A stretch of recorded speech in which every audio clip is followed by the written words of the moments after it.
관례가 이룩되어 큰 신뢰가 선다는 뜻인데, 오늘은 한비자가 생각하는 어떤 신뢰 이야기, 신뢰라는 사회적 자본, 그 이야기와 개혁 이야기 좀 같이 좀 해보도록 하겠습니다. 네.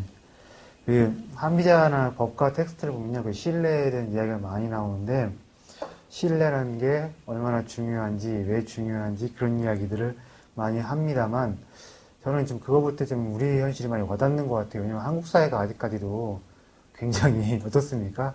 고신뢰 국가예요, 저신뢰 국가예요? 저신뢰 국가죠? 저는 저기 그 페이스북 가보면 정치인들이나 공적 활동하시는 분들이 행사 다녀오시면 무조건 인증샷을 찍으셔서 남기시더라고요. 그냥 말로만 어디 어디 다녀왔다, 당겨왔다 하는 사람들이 안 믿으니까 제가 봤을 때는 인증샷을 남겨놓는 것 같고, 인증샷 문화가 있는 것 같은데, 인증샷도 제가 봤을 때는 어떻게 보면 그 저신뢰 문화의 그런 것 같아요. 자, 근데 제가 그냥 신뢰라는 이야기 한번 들어보면서 그 얘기 한번 해볼게요. 저는 신뢰가 있어야 거래가 많아지고, 그 경제적으로 그러니까 그 효율이 올라가고 여러 가지가 그 뭐랄까요. 단순히 기술 혁신이 안 돼도 신뢰만 있으면 우리나라 GDP라든가 이것저것 해서 그냥 올라간다 생각하고 있는데, 한비자도 그런 개념이 좀 있었습니다. 신뢰가 좀 있어야 거래가 많아지고 경제적으로 부가 확대된다는 개념이 있었던 것 같은데, 신뢰라는 거 어떻게 생각하세요? 우리나라 GDP에 한 10%를 그 저신뢰 비용을 까먹는다는 소리가 있습니다. 심각한 문제라고 생각하는데, 비록 우리가 선진국 말석에 있다지만, 선진국에 진입을 했다지만 더 좀 나아가려면, 더 잘 살려면 신뢰라는 문제 꼭 고쳐야 하지 않을까 그런 생각합니다. 이게 어떤 일화냐면요, 한비자에 나와 있는 구맹주산이라는 일화입니다. 송나라 출신 어떤 사람이 있습니다. 근데 이 사람이 굉장히 술을 잘 담급니다. 맛있게. 그런데 술을 잘 담지만 맨날 술이 쉬어서 버리게 된대요. 왜 그럴까요? 네. 근데 걔가 무서워서 그래요. 저 어릴 때 그런 경우가 많았습니다. 시골에서, 그러니까 그 주전자 주고서 애들 심부름을 시키는데, 술집 같은 데 이런 데 가보면 심부름을 애들한테 시키잖아요? 근데 애들이 걔 무서워하지요? 그거 싸우는 게 무서워하지요? 지금도 초등학교 선생님한테 여쭤보니까 이런 얘기 하시더라고요. 그 애들이 상담을 해보면 걔한테 물린 트라우마를 호소를 한다고. 그런데 이런 겁니다. 누군가가 이렇게 술을 사러 갑니다. 막걸리를 사러 가고 술을 사러 가는데 무서운 개 때문에 접근하지 못합니다. 무슨 소리일까요? 네, 하나의 정치 우화인데요. 주막집 주인이 상징하는 바가 있고, 개가 상징하는 바가 있고, 어린이가 상징하는 바가 있어요. 어떤 걸까요? 자, 주막집 주인은요, 왕입니다. 그 개는 뭐겠습니까? 왕 근처에 간신입니다. 제가 지난주에 설명드렸죠? 왕 근처에 간신이 있는데, 한비자는 간신을 뭐라고 했다고 했죠? 중신이라고 했고, 한비자가 말하는 그 나쁜 신이나 간신은 단순히 부충한 신하가 아니라 어떤 신하라고 했습니까? 나쁜 대리인이라고 했지요. 자, 나쁜 대리인이 있고, 그 왕이 있는데, 좋은 대리인이 왕한테 접근해가지고 이러저러한 개혁안을 바리바리 싸들고 가는데, 어떻게 되는 겁니까? 저기 무서운 개가 있으니까, 그 나쁜 대리인이 좋은 대리인이 접근하게 하지 못하게 막는 것이죠. 그러다 보니까 어떻게 벌어지는 겁니까? 분명히 공동체에 커다란 대개혁을 해야 되고, 암을 수술해야 되는데, 이렇게 무서운 개 때문에, 저 나쁜 중심 때문에 어린애가 접근하지 못하게 되고, 계속 술을 만들어 파는데 술이 식으면 어떻게 돼요? 장사를 못하면 어떻게 되는 겁니까? 그 가게 어떻게 해야 돼요? 장사 접어야 되는 것이죠. 이런 것들을 한비자가 하나의 은유로서 이야기를 한 것입니다. 지난 시간에 화시지벽 얘기했지요. 분명히 내가 구슬이라고 해서 받쳤는데 그 옥을 감정한 사람이 돌이라고 하는 바람에 다리가 계속 잘렸습니다. 그것도 비슷한 얘기라고 했었습니다. 그지요? 자, 옥을 가지고 가는 사람이 누굽니까? 옥은 무엇입니까? 개혁 아닙니다. 옥을 가지고 왕한테 접근한 사람은 누구입니까? 개혁을 담당할 좋은 중신, 착한 중신, 한비자가 말한 법술지사라고 했습니다. 그런데 그것을 감정하려 하니까 옥을 돌이라고 감정을 해서, 옥을 가져다 바친 사람이 도리어 어떤 횡액과 재난을 받게 해요. 그 사람은 누구겠습니까? 그 감정에는요. 중신입니다. 나쁜 대리인입니다. 개혁의 대상한테 개혁안을 감정해보라고 하니까 당연히 좋다는 소리 안 하죠. 이렇게 하면 나라 망합니다. 어쩌고 왕한테 새밥을 지르니까 왕이 그 옥을 바친 사람 칭찬해서 시원찮은 판국에 다리를 잘라버리고 양치다가 다 잘라버리는 일이 벌어지는데 화씨지벽이나 구맹주산이나 비슷한 일화입니다. 왕이 있습니다. 나라가 있습니다. 근데 나라가 굶었습니다. 근데 나라가 골목하게 있어가지고 나쁜 기득권층이 있습니다. 계획으로서 쇄신을 해서 털어내야 될 사람들입니다. 그렇기 때문에 누군가 가서 이렇게 인적 쇄신 해봅시다. 이렇게 제도를 고쳐봅시다.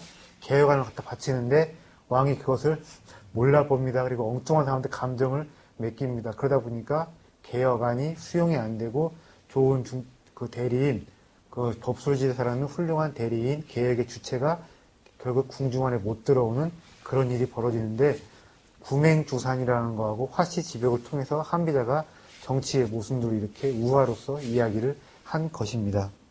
옥이라는 사람이 있었고 상황이라는 사람이 있었는데 둘 다 한비자가 예로 든 그 유능한 대리인 법술지사의 좋은 예고 개혁을 밀어붙인 하나의 어떤 상징적인 인물이라고 볼 수가 있는데 대충 옥이는 이런 걸 했습니다. 청탁을 금지했습니다. 청탁받아가지고 국가행정 절대 못하게 했습니다. 법 적용 일어나. 이거 무엇일까요? 어떻게 간단한 거죠, 그지요? 누구든가 어떻게 하는 것이며 잘못하면 신분 가리지 않고 다 벌을 받는 것이고 공을 세우면 아무리 한미한 신분이어도 상을 받는 것입니다. 상도 예외가 없는 것이고 벌도 예외가 없는 것입니다. 그리고 이 사람이 이걸 했어요. 쓸모없는 기구를 폐지해버렸습니다. 제가 예전에 부암동 살았던 적이 있습니다. 부암동에 조금만 가보면 평창동이라고 있는데 거기에 가보면 이북오도청이라고 있어요. 저는 근데 이북오도청 황해도 도지사가 있고 또 평안남도 도지사가 있고 평안북 도지사가 있는데 한 달에 월급을 제가 알기로 500인가 600 받는 걸로 알고 있고 근데 비단 왜 우리만 갖고 그럴 거이다. 왜 나만 갖고 그럴 수도 있어요. 이북오도청 아니고도 쓸데없고 나라에 별로 도움도 안 되는데 자리가 만들어져 있고 거기에서 간부들이 있고 장이 있어가지고 억대 연봉 받아먹는 케이스가 상당히 꽤 있는 걸로 제가 알고 있습니다. 얼마 전에 제가 그랬죠. 저기 서울에서 누가 굶어 죽었습니까? 관악구에요. 그게 탈북자 모자가 굶어 죽었죠. 저 거기 그게 그 영전이 그 빈소가 광화문에 있어가지고 몇 번 가서 절도 하고 그랬었는데 아니 대명천지에 어떻게 사람이 굶어 죽습니까? 오늘도 보니까 또 일가족 보니까 누가 또 30대인데 가지고 또 새를 죽였다는 얘기가 또 들리는데 이런 겁니다. 쓸데없는 기구가 많이 있고 기구 때문에 뭐 같은 거 받아먹고 그래서 막 축내는 놈들이 있으면 분명히 꼭 가야 될 사회적 자원이 안 가고 못 가고 그러면서 사회적 약자가 죽어나는 현상이 보이는데 늘 개혁을 이야기할 때는 이렇게 쓸데없는 자리, 영전되어서 가는 자리, 공무원들이나 이런 사람들이 특히 높은 관료들이 퇴직 후에 가가지고 개꿀 빠는 자리를 없애는 게 어떤 개혁의 핵심이 되어야 되는 게 아닌가 싶은데 이런 것들을 오기가 폐지해버렸고요. 그리고 영지 세습 금지, 3대 동안 공을 못 세우면 국가한테 받은 토지를 어떻게 하게 하는 겁니까? 나라에 반납을 하게 하는 것입니다. 그래서 그 토지를 누구한테 놀아주는 겁니까? 직접 생산에 종사하고 전쟁 나가서 공을 세운 사람들한테 놀아주는 것이고 토지 개간 분배 뭐겠습니까? 철기가 만들어지는 바람에 늪과 뻘지를 개간할 수 있게 되었는데 이거 국가가 내비둬 버리면 어떻게 되냐면요. 지방 토들이나 지방에 사는 귀족들이 백성들 동원해가지고 함부로 그게 개간하게 한 다음에 본인들이 꿀꺽 사유화해버리는데 그런 것들 못하게 막아버렸습니다. 그래서 새로 뭔가를 개간해보면 어떻게 되냐면 역시나 백성들한테 논아쳐서 니들 이거 붙여먹고 살고 대신에 나라의 세금 내어야 한다 이런 조건으로 다 분배를 했습니다. 그리고 자영농 육성 그때나 어떻게 보면 지금이나 비슷한 걸 수 있는데 중국 사회가 이렇습니다. 당나라하고 순나라하고 나라를 보면요 건강한 자영농이 얼마나 많느냐 이 수를 보면 이 비율이 그 척도예요 하나에. 국가가 얼마나 건강하고 지금 정상인가 볼 수 있는데 나라가 폭망할 것 같으면 자영농 수가 확 줄어버려서 귀족들한테 호족들한테 편입되어서 노비나 노예로 사는 경우가 많아지는데 건강한 자영농 육성 혼자서 4인 가족, 5인 가족 부양을 하고 나라에 세금을 내고 유사시에 언제든 국가에 나가서 국군으로 싸울 수 있는 거 건강한 자영농 비율 중요합니다. 당나라가 그렇게 국민에게 막강했던 것은 이것이 있습니다. 자영농이 진짜 많았습니다. 한편으로 보면 저 이런 생각도 가끔 해요. 현대사회에서 자영농이 무엇일까? 저는 제가 생각해볼 때 이런 게 좀 있었던 것 같아요. 어쨌든 우리나라가 크게 발전해오고 축성장해올 때 제조업 일자리가 있었고 제조업에서 좋은 일자리에서 가장이 혼자 일을 하면서 혼자서 4인 가족, 5인 가족만 부양을 했잖아요. 그게 어떻게 보면 현대판 자영농인 것 같거든요. 그런데 제조업에 지금 알짜 이런 일자리가 어떻습니까? 신규 임용과 그 빈자리가 있어요, 없어요? 별로 없는 것 같지요? 잘 안 나오는 것 같지요? 그리고 저는 현기차가 98년도에 그 공장 세운 다음에 한 번도 국내에서 저기 공장 세웠다는 얘기 들어본 적이 없어요. 너무 극성 맞게 시위를 하고 막 지나칠 정도로 막 하다 보니까 우리나라에서 세울 제조업소 기지들을 다 어떻게 했습니까?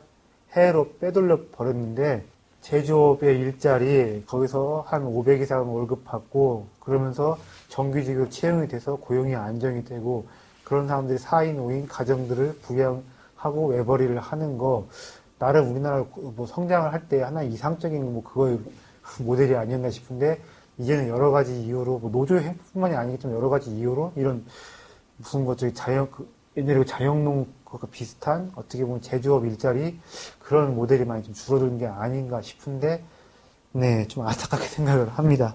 자, 그래서 상황이라는 사람이 있습니다. 이 사람도 법술지사로서 개혁의 네, 어떤 아이콘인 사람인데 세수특권 폐지 네 아버지가 장수였다고 네가 장수되는 거 아니고 네 아버지가 재상이었다고 네가 재상되는 거 아닙니다.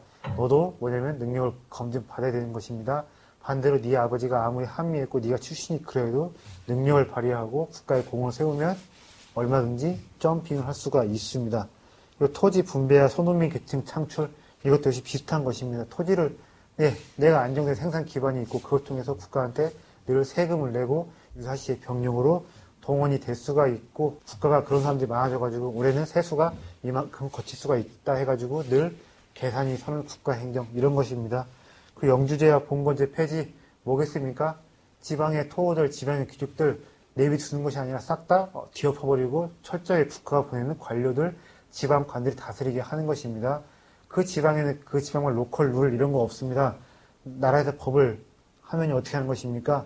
모든 도량령, 법, 수레의 넓이, 글자 다 무엇입니까? 나라에서 싹 다 통일을 시켜버리는 것인데 진나라가 천하 통일한 다음에 도량령의 통일은요. 어떻게 보면 그때 가서 한 게 아니에요. 이런 식으로 국가 안에서 일원화시켜 놓은 다음에 천하가 통일되었을 때 진나라의 그 표준과 스탠다드를 전국으로 확대시켜 버린 것입니다. 근데 그것을 하기 전에 이미 진나라에서는요, 모든 것들을 다 똑같이 규격을 통일해 버린 것입니다. 자, 그런 걸 통일하면 어떻게 좋아요?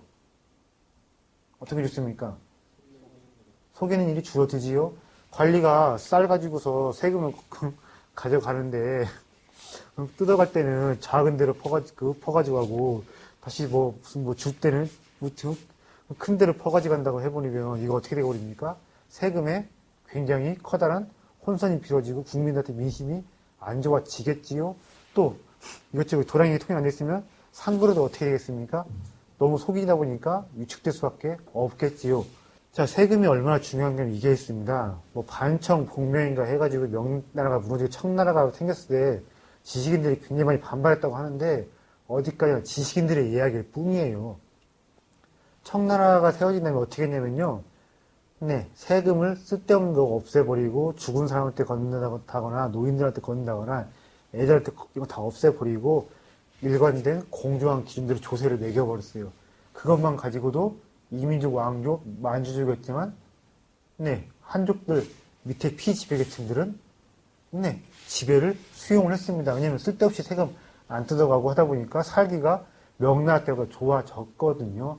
그런 게 아닌가 싶고, 군사개혁, 이거 뭐냐면 군공을 제도를 정비한 것인데, 나가서 어떻게 공을 세우면 이만큼 상을 준다, 이만큼 신분을 올려준다, 군사의 일을 통해서 차상위 계층들이 자신의 욕망을 발현할 수 있도록 시스템들을 정비를 해 놓았습니다. 자, 근데 여기서 이런 얘기 좀 해보겠습니다. 앞서 제가 5기 얘기를 하면서 그런 얘기 했습니다. 개혁을 할 때 보면 늘 타겟을 잡아야 되는 것이 있는데, 신성한 암소라는 게 있어요. 이것이 뭘까요? 다 써져 있지요? 관행. 지금은 안 통하는 관행입니다. 그런데 아직까지 유지가 됩니다. 자, 지금은 분명히 필요 없는, 분명히 모든 관행, 관습은 생겼을 때나 이유가 있지만, 시간이 지나면 필요가 없어집니다. 근데 필요가 없어지는데 유지가 된다. 그럼 뭐겠습니까? 그 관행 때문에 어떤 게 있는 거예요? 누군가는 분명히 꿀을 빨고 이득을 본다는 것이죠. 그리고 쓸데없는 조직, 쓸데없는 기구, 지금 우리나라에 굉장히 많이 있는 걸로 알고 있는데 이것도 어떻게 해야 되겠습니까? 없애야 합니다. 신성한 암소가 이런 거예요. 얘가 한 일도 없이 그냥 기를 맞고 떡하니 누워가지고 개꿀을 빨고 있는데 얘를 잡아먹던가 아니면 하다못해 기를 밖으로 내보내든가 해야만 합니다. 그런데 아무도 이 암소를 건드지 못합니다. 알고 보니까 무슨 퇴역 관료들이, 퇴역 장성들이 아니면 뭐, 임금의 분보, 즉 왕래, 친인척들이 거기서 자리만, 명함만 파가지고 억대용 받고 있더라. 이러면 없애는 게 쉽지 않겠지요. 그런데 예산을 낭비하는 의전, 쓸데없는 관행, 쓸데없는 조직과 기구들, 이것들 어떻게 해야 되냐면, 이것들을 먼저 싹 없애고 해서 새는 돈을 막아 놓아야, 네, 생산적인 일 쪽에 정말로 공을 세우는 사람들한테 줄 예산이 생겨 버리는 것인데, 제가 이 신성한 암소 문제를 거기 중국이라든가 우리나라 책에 찾은 것이 아니라 외국 책에서 찾았습니다. 근데 외국 책에서도 개혁을 이해할 때는 늘 이런 문제가 있다고 하더라고요. 근데 이것이 없애는 게 말처럼 쉽지가 않답니다. 누군가는 분명히 덕을 보고 있고 그 덕을 보는 사람들이 맨 위에 수뇌부 회장님 아니면 저기 맨 위에 수상 대통령과 뭔가가 끈이 있고 선이 있대요. 하지만 이런 것들을 없애버려야 재정이 건전화되고 또 백성들은 회사원들은 밑에 일반 평범한 또 사원들은 뭔가 바뀌고 있고 개혁을 하는 의지가 있는구나라고 생각을 한답니다. 나는 개고생해서 일을 하는데 누구는 뭐 일을 하나도 안 하면서 막대한 돈을 벌고 꿀을 빨면 사람들이 어떻게 생각하겠습니까? 내가 뭐하러 이렇게 죽어라 일하고 개고생 하나 회의가 될 텐데 이런 것들부터 없애버려야 재정의 건전화가 되어버리고 또 건강한 정신이 만들어진다고 합니다. 특히 우리나라 높으신 분들은 뭐 분야 안 가리고 민간 부분이나 그치 공공 부분이나 보면 특히 의전에 목숨 거시는 분들이 많은 것 같은데 이거 없애는 건 정말 어렵겠지요. 그래도 이런 것들을 없애야 그것이 개혁이고 개혁에서는 절대 이것이 빠질 수가 없다고 생각하는데 이거 공공 부분뿐만이 아니랍니다. 민간 부분들 효율성을 중시하는 민간 부분과 일반 기업체에도 신성한 암소가 알게 모르게 꽤 많이 있다고 합니다. 하지만 새로 거기서 인수했을 때 부실을 털어냈을 때 새로운 경영자가 왔을 때는 분명히 이 문제 짚고 넘어가야 되고 이것과 한판 싸우지 않을 수 없다고 합니다. 상황은 법력을 다 갖추고 나서 세계 장대를 성의 남문에 세워두고 백성들을 모아 이렇게 명을 내렸다. 이 장대를 북문으로 옮기는 이에게는 십금을 상으로 주겠다. 예전에 오기가 했을 때 아무도 나서지 않았던 것처럼 이번에도 아무도 믿고 나서지 않았다. 그러자 상은 상금을 올렸다. 50금을 상금으로 주겠다. 그러자 어떤 사람이 시험삼아 장대를 옮겼다. 상은 즉시 상금을 지불을 했다. 그리고 나서 법령을 공포했다. 이런 것입니다. 그러니까 어떻게 보면 이런 걸 수도 있겠어요. 상황 이전에 오기 이전에 사람들은 뭐 명령을 내리고 포고를 하고 행정 것들을 할 때는 약속을 잘 안 지키고 불화를 치고 시건을 많이 했나 봐요. 하지만 이렇게 어떻게 특정한 퍼포먼스를 통해서 나라의 명령에는 관리의 말에는 거짓이 없다는 것을 믿게 해주고 그 다음부터 뭐란 것입니까? 여기 나와있죠? 법령을 공포했다. 변법을 하려면 개혁을 하려면 반드시 국가에 대한 신뢰가 있어야 한다는 걸 알았기 때문에 법을 대적으로 고치기 전에 이렇게 퍼포먼스를 통해서 국가의 말 신뢰해도 된다, 믿어야 된다는 것을 인식시키는 다음에 나선 것입니다. 이런 고사를 이렇게 얘기합니다. 이목지신이라고 고사를 이야기하는데 스마트폰 있으면 검색해봐 좋아요. 이목지신 아니면 사목지신 두 개로 뜹니다. 네. 마당발이라는 것도 있지 않습니까? 마당발의 존재도 우리나라가 저신뢰 사회이기 때문에 이렇게 필요한 게 아닌가 싶어요. 투명한 기준에 의해서 공정한 기준에 의해서 선발을 하고 이 일이 처리가 되면 내가 아이디어 회의할 시간에 기술 개발할 시간에 어디 경조사 가서 상가집 가서 고소치고 돈 잃어주고 할 필요가 없습니다. 그지요? 제가 봤을 때 마당발 문화도 어떻게 보면 저신뢰 사회라서 있는 문제가 아닌가 싶은데 자, 신뢰의 문제 이런 것이 있습니다. 거래 비용과 효율성의 문제가 있습니다. 불투명한 게 많아서 그렇고 법 적용을 어떻게 한다는 것입니까? 귀에 걸면 귀걸이, 코에 걸면 코걸이, 애초에 법 자체가 애매하게 만들어져 있다든가 법 자체를 또 이렇게 적용한다는 것인데 이런 식이면 거래 비용이 올라갑니다. 믿을 수가 없으니까 이런저런 안전장치를 확보해 줄 수밖에 없습니다. 혈연 지원, 확인 이런 것도 왜 따집니까? 저신뢰 사회가 그렇습니다. 그것 중에 내가 뭐라는 것입니까? 거래를 할 때 내 나름대로 뭔가 보험을 드는 것이죠. 그렇지요? 효율성에 문제가 있습니다. 아이디어 회의해야 되고 실험을 해야 되고 기술 개발하고 시뮬레이션 해야 되는데 누구한테 인사 가야 되고 명절 때 뭔가 또 가서 뭔가 좀 받쳐야 되고 이렇게 해버리면 그만큼 효율성이 떨어져 버리는 것입니다. 생산 요소와 인적 자원이 어떻게 해야 한다는 것입니까? 있는 갈 때 가고 여기 있을 사람 여기 있고 저기 있을 사람 저기 있어야 되는데 저신뢰 때문에 불투명성이 높아지면 생산 요소와 인적 자원이 효율적으로 분명히 분배가 안 되는 문제가 생겨버리고 인적 자원이 엉뚱하게 낭비되는 경우가 많아진다는 것입니다. 또 생산성과 경제라고 이것은 따로 뭐 특히 부연 설명이 필요 없을 것 같은데 이 사람들이 계속해서 이야기를 합니다.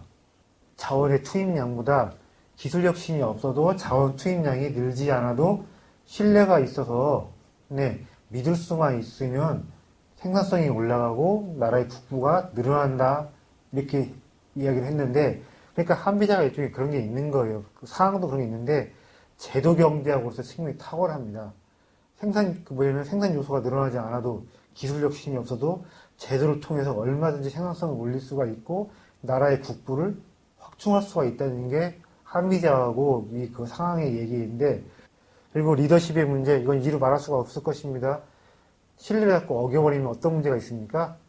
야, 자꾸 지도층이 자꾸 시건을 해버리고 정책 만든 지 얼마 안 돼가지고 바로 또 뒤집어 엎어버리고 법령을 자꾸 바꿔버리면 국민들이, 백성들이, 밑에 사람들이 그 지배자들, 유정자들을 믿습니까? 안 믿겠습니까? 안 믿지요. 그러면 리더십이 제대로 생기지가 않고 쉬운 말로 하면 뭐가 되겠습니까? 영이 제대로 서지가 않습니다. 자, 개혁의 세 가지 조건이 있어요. 자, 한비자가 신뢰의 문제를 이야기하고 개혁의 문제를 이야기합니다. 제가 첫 시간에 이야기를 했습니다. 고전이 왜 고전이라고 했지요? 국가와 사회에 대해서 인간에 대해서 근본적인 질문을 던지기 때문에 고전이라고 했습니다. 근본적인 질문을 이 사람이 던지고 제시를 하고 또렷하게 보여줍니다. 그리고 이 사람이 거기에 대해 답을 찾아내는데 자신이 던진 질문에 대한 답들은 그 의견들은 틀릴 수도 있고 지금 사회에 적용하는 게 안 맞을 수도 있지만 어쨌든 그 사람들이 던진 이런 국가에 대한 질문, 이런 사회에 대한 질문은 어떤 시대와 동양, 서양, 공간, 지리를 초월하기 때문에 위대한 질문인 것이고 그런 질문을 던졌기 때문에 고전인 것인데 한비자라는 사람이 이렇게 개혁의 문제, 개혁은 무엇이고 어떤 것들이 있어야만 개혁을 해낼 수가 있는 것인가 개혁이라는 어떤 국가와 사회에 대한 근본적인 질문을 던진 것인데 이렇습니다. 개혁을 하려면 이렇게 세 가지 조건이 있어야 돼요. 정치적인 신뢰가 우선 있어야 됩니다. 왕이, 지도층이, 지배자들이, 사회, 지도층들이 뭔가 믿고 따라갈 만한 사람들이고 그렇게 해야만 사람들이 개혁에 대해서 어떻게든 간에 개혁은 분명히요. 뭐가 있습니까? 개혁이 왜 어렵습니까? 내가 손해볼 수도 있고 나한테 고통이 전가될 수가 있습니다. 고통 없는 개혁은 없습니다만 그래도 신뢰가 있으면 단기적으로 고통을 내가 참고 따라갈 수가 있어요. 두 번째, 뭡니까? 사회적 완충장치입니다. 자, 정리해고, 노동의 유연성, 그리고 공공 부분에서 뭐냐면, 과도한 부분, 철폐하는 거, 덜어내는 거 맞다고 생각하는데, 노동의 유연성 제고, 노동개혁, 공공 부분에 방만한 거 제거하는 거, 노동개혁 참 좋습니다만, 갑자기 잘려버리고, 갑자기 직장을 잃어버린 사람이 갈 데가 없어지고 이 사람한테 일자리가 안 생기고 재교육을 위한 인프라가 없고 실업급여가 제대로 지급이 안 되면 오히려 개혁을 주장하는 사람들이 할 말이 없어지는 수가 생깁니다.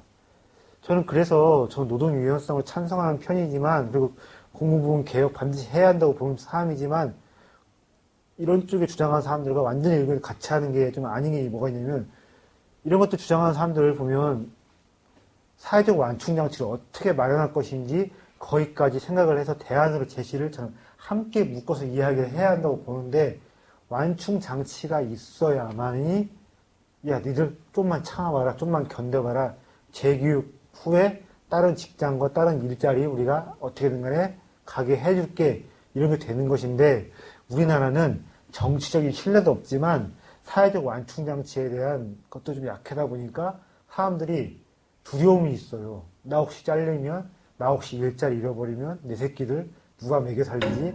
나 거리에 나앉는 거 아니요? 이런 생각을 할 수밖에 없는데 오히려 저는요. 좌파들보다 우파들이 더 사회적 완충장치에 대해서 고민이 많았으면 좋겠어요. 그리고 어떻게 보면 좀 이런 게 있는 것 같은데, 제 말에 강경일 수 있다고 전제로 얘기해보면 되겠습니다. 신자유주의 국가들 보면요. 신자유주의 국가들이 오히려 실업급여라든가 이런 것들을 더 빵빵하게 만들어 놓은 경우가 많은 것 같더라고요. 이런 것도 빵빵하게 만들어 놓을 테니까 저성과자들 해라. 또 사업이 힘들면 내보내라. 대신에 내보내면 국가가 이렇게 해서 보장을 좀 해주겠다는 것 같은데, 신자유주의에는 좀 오해가 있는 것 같기도 해요. 신자유주의가 너무 무섭게 함부로 잘라버리고 그냥 거리에 길바닥 나 앉아보라, 이게 신자유주의가 아닌 것 같거든요. 오히려 신자유주의 하는 국가들 보면 모범적인 어떤 사회적 안전망도 잘 마련해 놓은 것 같기도 하고, 또 보편복지가 아니라 선별복지를 통해서 없는 사람들, 차상위 계층들 빵빵하게 또 지원도 해주는 것 같은데, 우리나라 이제는 좀 우파들, 좌파들 떠나서, 네, 신자유주의도 오해도 거둬야겠지만, 노동 유연성, 어떤 노동개혁, 공공개혁 말하시는 분들이 완충장치에 대한 좀 더 어떻게 해볼까, 업그레이드 시켜볼까, 이런 고민도 좀 선행되어야 하지 않을까. 안 그러면 노동개혁, 공공개혁 말만 통해서 암만 깃발 든다고 해도 쉽지 않을 거라 생각 좀 상당히 하고 있습니다. 자, 그리고 정책 결정의 단계가 있습니다. 정책 결정의 단계가 많아야 좋겠습니까? 아니면 그 짧고 단순할수록 유리하겠습니까? 유리하죠? 어떻게 보면 독재 국가가 개혁에 굉장히 짱인 측면이 있어요. 자, 근데 한비자 같은 경우는 사회적 완충장치, 사회복지 안정화 이것을 생각할 겨를은 아예 없었고 1번하고 3번에 집중을 했습니다. 어떻게 하면 신뢰를 높여가볼까? 또 어떻게 하면 정책 결정의 단계를, 이거 뭔 말이겠습니까? 자, 권력이 왕한테 있습니다. 한편 권력이 신하들 손에 있습니다. 어느 게 정책 결정이 더 단순하고 명쾌하겠습니까? 왕한테 있어야겠지요. 그러니까 뭐겠습니까? 신하들이 권력을 가지는 것이 아니라 왕이 권력을 가지고 주권자로서 지위가 공고해야만 개혁이 쉬워지겠지요. 그래서 한비자라는 사람이 왜 개혁을 해야 되느냐, 개혁이 좋은 게 무엇이냐 이런 얘기만 한 것이 아니라 개혁을 하려면 어떤 선결 전제 조건들이 있다라는 것을 또렷하게 제시해 준 다음에 이렇게 저렇게 돌파를 해보자 이야기를 한 것입니다. 자, 근데 그 우선장수, 아이스크림 장수 이것도 그렇습니다. 어렸을 때 그 설화 동화들을 보면요, 우화들을 보면 은근히 정치적인 그 메타포 상징점을 담겨 있는 게 있는데, 자, 오늘 날씨 좋았습니다. 그지요? 이런 날에는 그 부모가 아이스크림 장수하는 아들 때문에 신나는 것이 즐거운 것이 아니라 어떻습니까? 우산 장수하는 아들 때문에 우거지상 씁니다. 반대로 비가 옵니다. 그럼 부모가 어떻습니까? 우산 장수하는 아들 때문에 즐거운 것이 아니라 누구 때문에 또 걱정이에요? 아이스크림 장수하는 또 아들 때문에 걱정입니다. 뭐예요? 자, 정책과 제도를 하나 새로 입안을 해서 밀어붙이면 모든 사람들한테 이롭고 즐거울 수가 없습니다. 부국강병 책일수록 뒤늦게 해야 하는 수술일수록 누구한테는 혜택, 누구한테는 피해, 누구한테는 즐거움, 누구한테는 고통, 편차가 클 수밖에 없습니다. 또 무슨 또 이런 문제 생겨버려. 지금은 또 그 민주사회 때 이런 게 있습니다. 새롭게 이득받는 사람들은 침묵하는데 고통받는 사람들은 아우성이고 조직대에서 목소리를 내버리면 진짜 밀어붙이기 어려운 경우가 많이 있지요. 이런 겁니다. 인간 사회라는 게 정책이든 제도든 특히 강력한 개혁안, 강력한 부국강병책일수록 이렇게 이익과 혜택의 편차가 큰데, 그러니까 이런 겁니다. 평소에 이렇게 해야 되는 거예요. 신뢰를 얻어놔야만이, 아, 내가 국가를 믿고 조금만 참으면 나한테도 뭔가 오겠지, 내 새끼는 살기 좋아지겠지, 이런 게 오는 것인데, 예를 한번 들어볼게요. 저수지를 짓습니다. 댐을 짓습니다. 그래서 수몰되는 지역이 생깁니다. 누구는 저수지 때문에, 누구는 댐 때문에 농업용수를 제공받고, 네, 생활의 편의를 누릴 수가 있지만, 누구는 그것 때문에 내가 살았던 지역을 피눈물 흘리고 떠나낼 수도 있습니다. 하지만, 내가 국가를 믿으면, 나라를 믿으면, 아, 언젠가 나도 덕을 볼 것이고, 내 손해가 만회가 될 것이며, 국가가 나한테 뭔가를 주겠지, 하다못해 내 새끼라도 언젠가 이것에 혜택을 누리겠지 생각하면서 억지로 따라가고 순응할 수가 있는데 평소에 신뢰가 없으면 강력한 개혁안이 밀어붙일 수가 없습니다. 그런데 어느 공동체든 간에 시간이 오고 시기가 되면요. 뭐가 옵니다. 개혁의 시기가 다가옵니다. 지금 마크롱도 지금 하려고 지금 하고 있고 성과를 내고 있는데 우리도 지금 뭔가 하르치 개혁식에 아니면 마크롱식의 개혁을 따라할 필요가 있습니다만 걔들하고 좀 다른 게 우리는 특히 독일하고 다른 게 뭐냐면 비교 자체가 안 되죠. 독일하고 한국 비교 자체가 안 되죠. 뭡니까?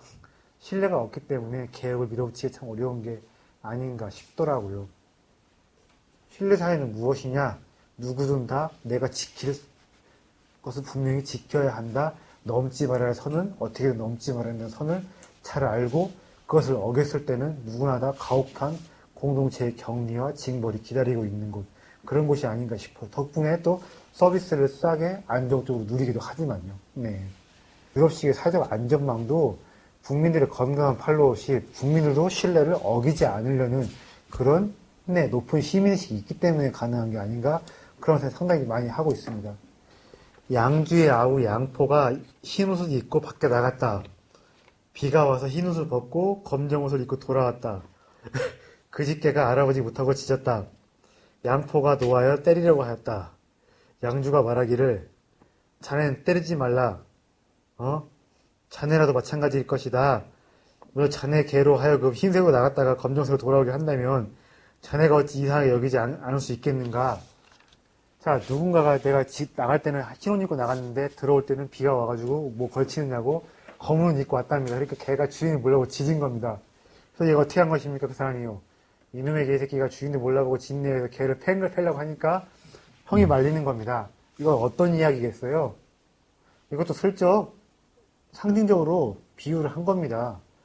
나라의 정책의 일관성이 없어버리면 하루아침에 검은 옷, 하루아침에 하얀 옷 벗겨버립니다. 그럼 어떻게 됩니까? 나라 정책의 일관성이 없는데 그러면 국민들이, 백성들이 어떻게 한다는 겁니까? 불만, 저항 안 할 수가 없어요. 그때 이 새끼들이 또 저항하네, 이놈들이 불만 가지네 해서 힘으로 찌어 누르면 되겠습니까? 안 되겠습니까? 안 되는 겁니다. 철저하게 뭐냐면 국가 정책은 일관성이 있어야 한다는 이야기입니다. 자, 한미자 설림하에 나온 이야기이고요. 밑에 이야기 한번 보겠습니다. 이것은 유명한 이야기입니다. 자, 증자의 처가 시장에 가는데 아들이 따라오며 울었다. 어머니가 말하기를 너는 돌아가거라. 돌아와서 너를 위하여 돼지를 잡겠다라고 하였다. 처가 시장에 갔다 돌아오자 증자가 돼지를 붙잡아 죽이려고 하였다. 처가 그것을 말리며 말하기를 다만 어린아이와 장난했을 뿐이라고 하였다. 증자가 말하기를 어린아이와 장난하면 안 된다. 어린아이는 아는 것이 없다. 부모를 의지하면 배움으로 부모의 가르침을 듣는다. 만일 자식을 속인다면 이는 자식에게 속임을 가르치는 것이 된다. 어머니가 자식을 속이면 자식이 되어 어머니를 믿지 않게 되니 가르침을 이루는 것이 아니다라고 하였다. 그러면서 증자는 그대로 돼지를 잡았다. 이거 한비자 외조설 좌상에 나온 이야기인데 이거 좀 많이 들어본 이야기지요. 그지요?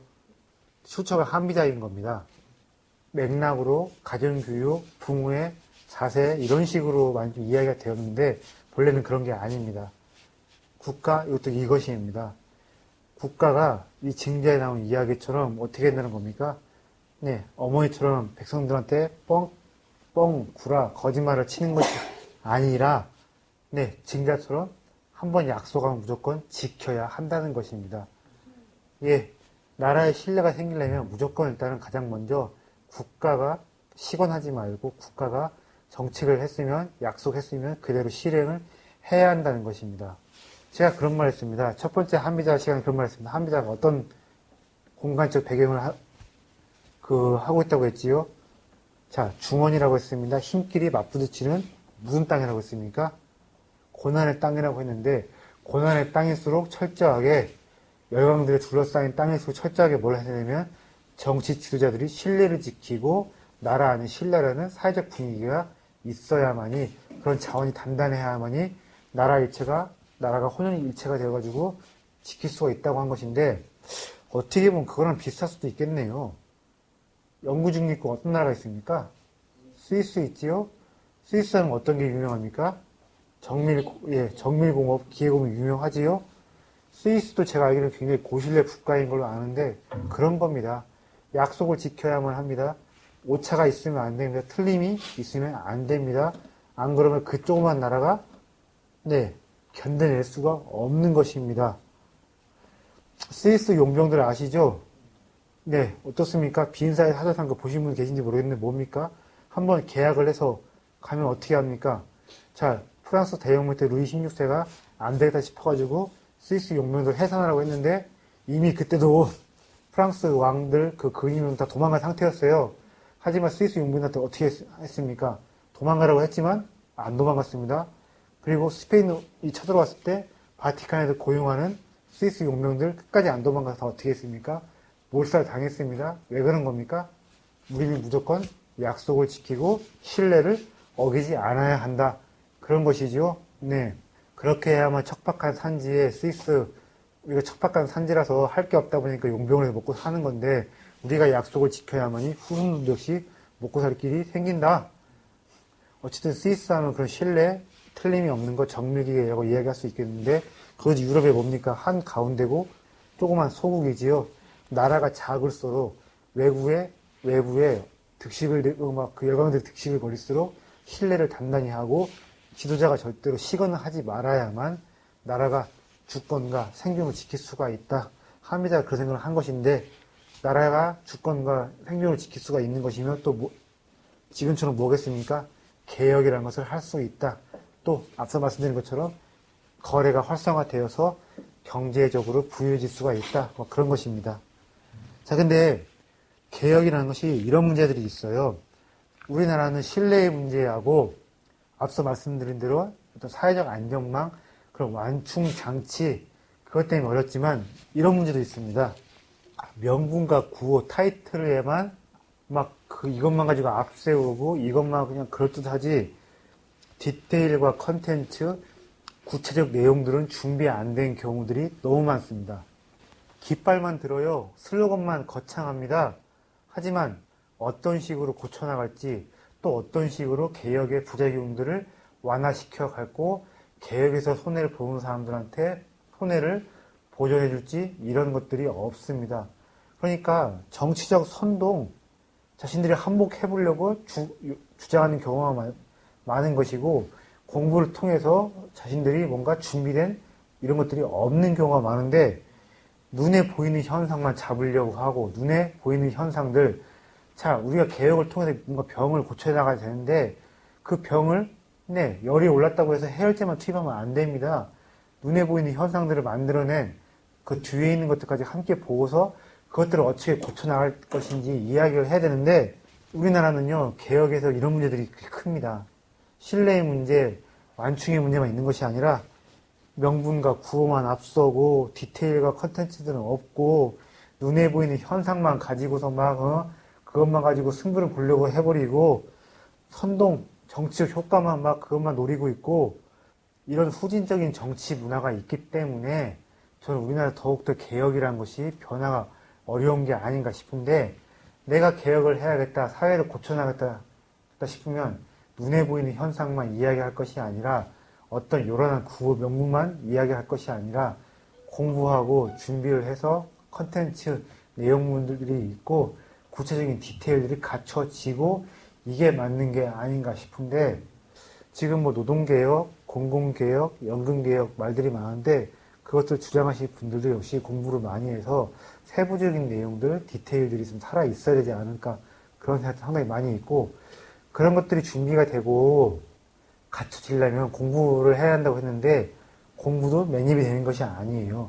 개혁을 주장하는 사람들, 개혁에서 덕을 볼 사람들이 돈을 쓰고 자본금을 내고 투자를 해서 연구할 수 있는 사람들을 만들어 놓고 시간을 줘서 충분히 안들을, 디테일들을 만들어 놓게끔 투자, 지원해야 하지 않을까 싶은데 또 개혁을 이야기할 때 쉽사리 개혁의 그 객체적 대상을 악마화하려면 안 되는 것이거든요. 우리나라들은 그 개혁을 저항하는 세력들 쉽사리 또 악마화하려는 유혹도 많이 가지고 있는 것 같은데 국민들은 어떻게 보면 그것도 문제인 것 같아요. 국민들이 그 악마화 시켜서 선동에 잘 넘어가기도 하는 것 같고 디테일들이 얼마나 잘 준비가 되어 있느냐 안 되어 있느냐 이런 다 검증을 안 해보고 언론도 문제예요.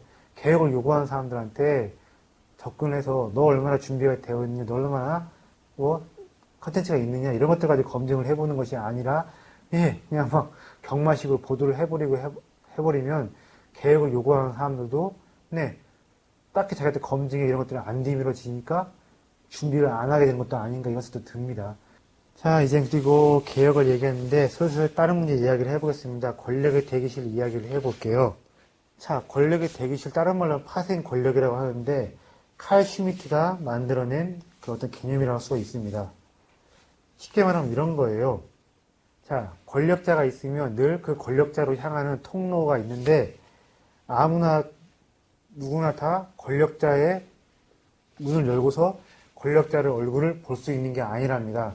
비서가 있고 부리는 사람이 있는데 저쪽에 권력자가 있다고 칩시다. 그러면 내가 뚜벅뚜벅 걸어가면 볼 수 있는 것이 아닙니다. 통로가 있으면 당신 여기서 대기표 끊고 순서 기다리시오 하면서 제지를 하는 사람이 있습니다. 그 통로가 있으면 자, 권력자가 있으면 권력자로 향한 통로가 있는데 그 통로를 장악한 채 번호표를 끊어주면서 기다리라 하는 사람이 있는데 그 사람이 뭐겠습니까? 권력의 대기실이고 권력의 대기실이 정치의 행정의 불투명성을 낳고 국정을 농단하고 오히려 권력자도 상당히 바보로 만들어 버리면서 나라가 어디로 가게 합니까? 산으로 가게 만들어 버릴 수가 있는데 이런 문제들이 있습니다. 앞서 말씀드린 대로 뭡니까? 구맹주산 생각나지요? 좋은 대리인이 이러저러한 개혁안들을 안고서 이렇게 하면 회사를 살릴 수가 있습니다. 이렇게 하면 나라를 살릴 수가 있습니다. 하면서 왕한테, 회장한테 접근하려고 하는데 뭡니까? 권력의 대기실에 있는 사람들이 접근을 막아버리고 접근하려고 하면 핍박하고 겁박도 할 수가 있는 것인데 친인척, 내시, 후궁, 호위무사, 비서들이 역사를 보면 권력의 대기실에서 또아리 틀고 앉아가지고 왕과 보통 사람들, 왕과 좋은 대리인들, 왕과 법술지사들 간의 접촉과 만남을 철저하게 방해를 한다고 합니다. 자, 권력의 대기실 이런 문제가 있습니다. 차단하고 왜곡합니다.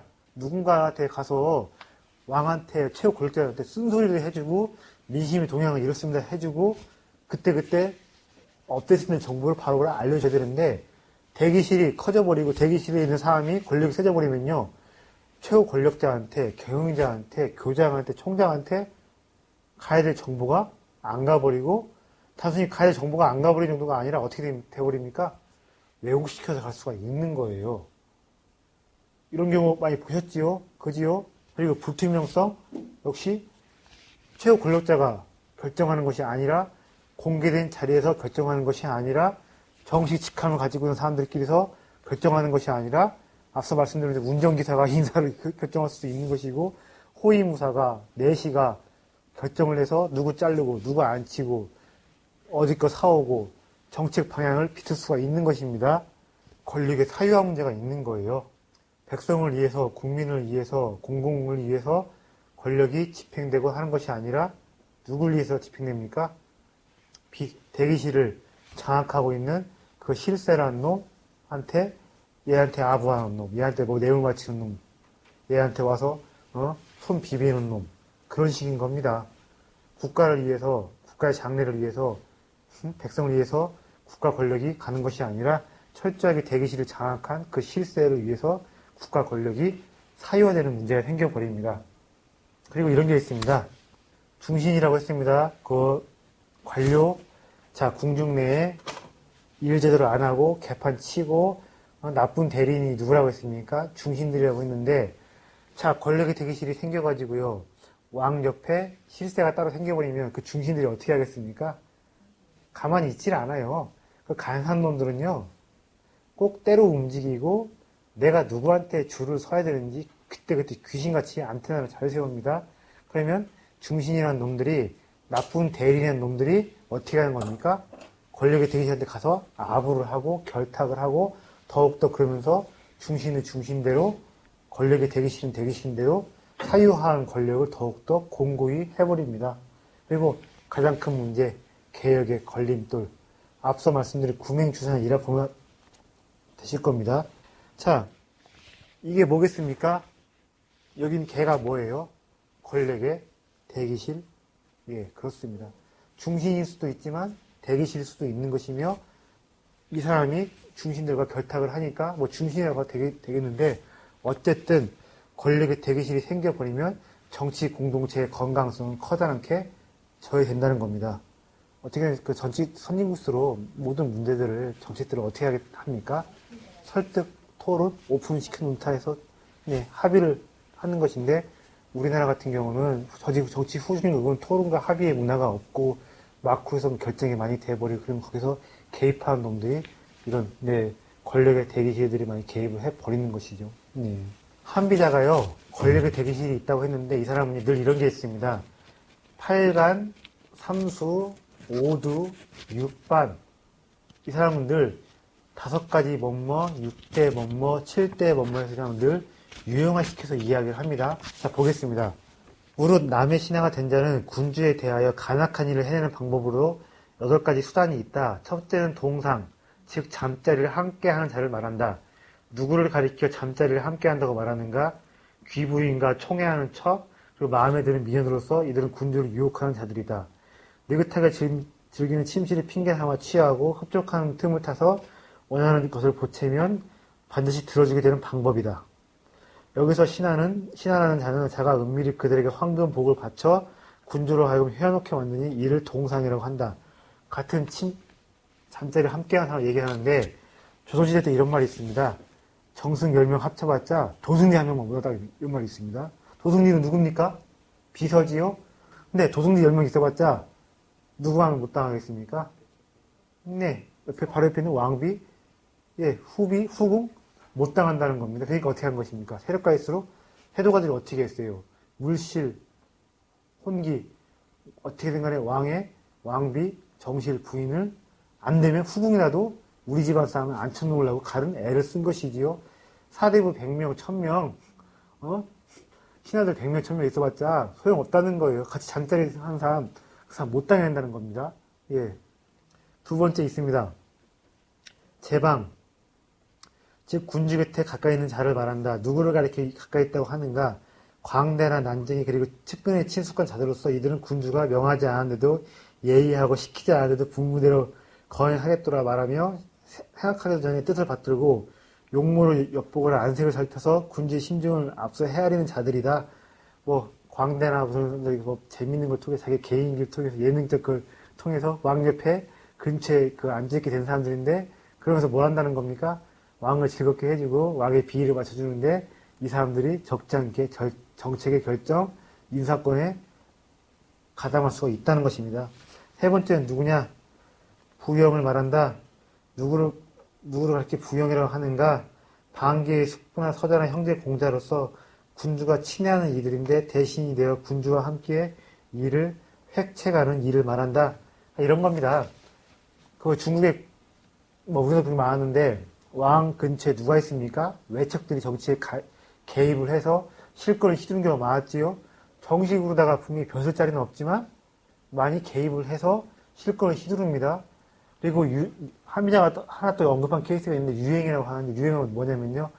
말재주가 좋은 변사나 어떤 언사를 말하는데 그런 사람들을 특정한 세도가들이 아까 말씀드린 중신들이 왕 옆에 앉혀서 자신의 뜻을 관철하는 경우가 있다고 하는데 이렇습니다. 같이 잠자리 하는 사람 왕의 친인척 아니면 광대 아니면 말 잘하는 변사들 이렇게 하는데 중국 역사에는 누가 정말 많았습니까? 환관들이 내시들이 그런 일을 많이 했지요. 우리나라 역사는 누가 심했고요. 우리나라는 후궁들이 좀 심했고. 3과 있습니다. 10과 있습니다. 왕이 저지를 수 있는 유형 10가지 유형이 있습니다. 3수 반드시 군주가 지켜야 하는 3가지의 원칙이 있습니다.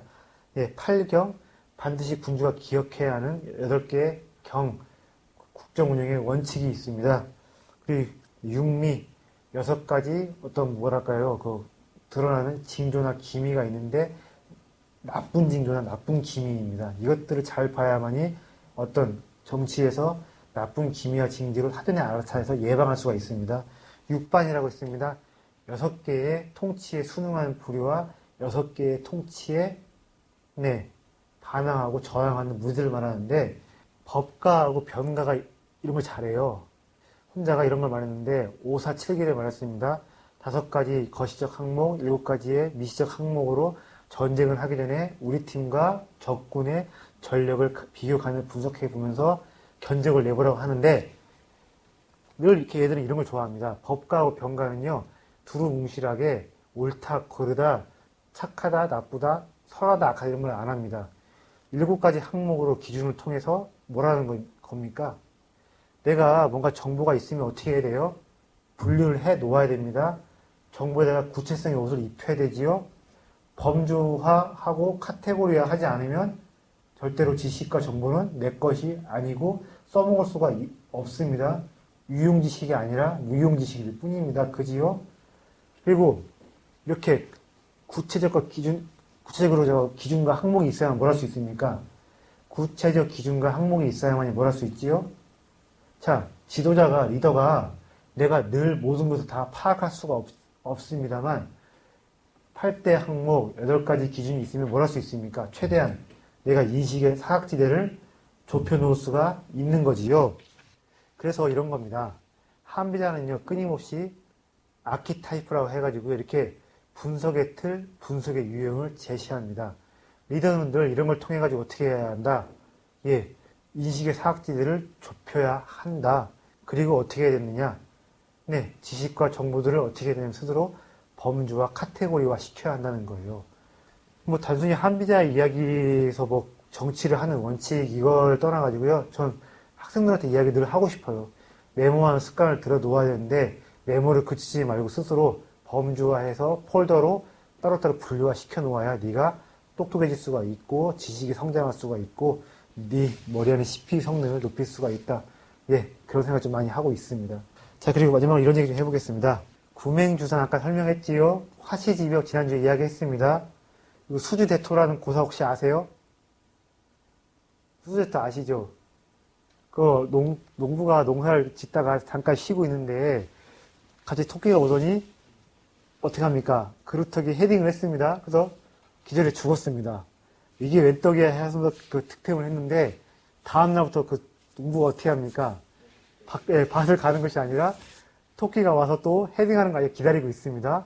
어제는 어제고 오늘은 오늘입니다. 어제의 방식, 어제의 법, 어제의 규칙, 오늘에 통할 수가 있습니까? 없습니까? 안 통합니다. 어제의 관습과 예에 집착하는 육아를 비꼬는 고사가 수주대토입니다. 자, 그리고 미자의 고사가 있습니다. 미자의 고사 혹시 아세요? 옛날 위나라에 임금의 총애를 받던 미자라는 미소년이 있었다. 용모가 수레에 임금의 사랑을 많이도 받았는데 위나라에서는 임금의 수레를 사적으로 타고 나가면 발 뒤꿈치를 자르는 형벌이 있었다. 그런데 이 미자라는 소년이 겁도 없이 임금의 수레를 타고 외출했다. 어머니의 병환이 이유였다. 미자가 어머니의 병환 소식을 듣고 마음이 급해 나간 것이다. 이 소식을 듣고 위나라의 임금은 이렇게 말을 했다. 효자르구나. 어미를 위해 발이 잘리는 형벌을 잊었구나. 또 이런 일이 있었다. 미자가 임금과 같이 산책하며 이렇게 데이트를 하던 중 이거 뭡니까? 이게 동성애 관계인 거예요. 옛날에 권력자들은 천만 두는 것이 아니라 동성 이것도 꽤 많이 있었습니다. 그러니까 이런 겁니다. 그 육아가 그 사상의 해결을 잡기 전까지는 뭐가 있었냐면요. 역사책에 동성애도 많이 좀 있었는데 그것도 많이 없앤 겁니다. 예. 데이트를 하던 중 자신이 먹던 복숭아가 달자 먹던 복숭아의 반쪽을 임금에게 주었다. 그러다 임금이 말하기를 미자가 진심을 나를 아끼는구나. 맛이 좋으니 과인을 잊지 않고 챙기는 걸 보니 지 먹던 걸 줍니다. 세상에. 야, 근데 시간이 흘러버렸습니다. 세월이 흐르고 미자의 용모가 쇠하여 살도 찌고 좀 구리구리해졌나 봅니다. 예, 옛날같이 않게 되었다. 임금의 총애 역시 식게 되었는데 어느 날 미자가 작은 죄를 지어 임금의 앞에 불려 나오게 되었다. 임금은 싸늘한 표정을 지으며 말하길 미자와 저놈은 본래 성품이 좋지 못한 놈이다. 감히 법을 어기며 나의 수를 타고 외출했고 먹던 복숭아를 무엄하게 나에게 맛보라고 주었다. 그러고서 미자에게 무거운 형벌을 내렸다. 이게 뭡니까? 한비자에 나오는 고사는 이게 뭡니까? 자, 똑같은 행동인데 누구는 어쨌든 효자라고 했고 똑같은 행동인데 어떻게 한 것입니까? 지 먹던 걸 왕한테 주었는데 그때는 나를 아끼는 마음을 줬던 거라고 했는데 이제는 어떻게 된 것입니까? 용모가 새하고 얼굴이 푸푸대던 용모가 맛이 가니까 어떻게 된 것입니까? 똑같은 행동인데 이게 뭐가 되는 것이죠? 죽을 죄가 된 것이지요? 이게 뭔 말, 여기서 한비자가 무슨 말하고 또 싶었던 것일까요? 이것이에요. 예? 자, 인치, 사람의 마음에 맡기면 안 된다. 철저하게 뭘로 가야 된다는 겁니까? 사람의 마음은 오락가락 할 수 있으니까 법대로, 무조건 법대로 가야 한다. 그러니까 육아는 인치예요. 사람의 마음이 선하다. 군자가 나를 다스려야 한다. 성선설, 인간의 착한 마음을 잘 개발해 나가서 확충해 나가면 국가가 선해질 수가 있고, 그렇게 마음을 잘 선하게 확충시켜 나가는 사람들이 권력을 잡아서 국가를 다스리면 나라가 이상국가가 될 수 있다고 했는데, 육아는 인치입니다만 법가는 그것을 거부합니다. 왜냐? 사람 마음이 착하고 안 착하고 명확히 검증할 수 있는 기준이 없습니다. 그리고 윗사람들의 심기는 언제 어떻게 변할지 모릅니다. 그러니까 어떻게 해야겠습니까? 법을 만들고 그 법을 성문화시켜서 공부를 하고 여기저기 투명하게 공포를 하고 공지를 해서 그 법대로 왕이든 관료든 벼슬아치든 밑에 일반 백성이 따라가야 한다는 것인데, 한비자는 이런 거예요. 정치 우화집입니다. 그래서 한비자 이야기를 읽다 보면요, 구맹주산, 화씨지벼, 미자의 고사, 수주 대토 여러 가지 이야기가 나오는데, 미자의 고사를 사자성어로 뭐라고 합니까?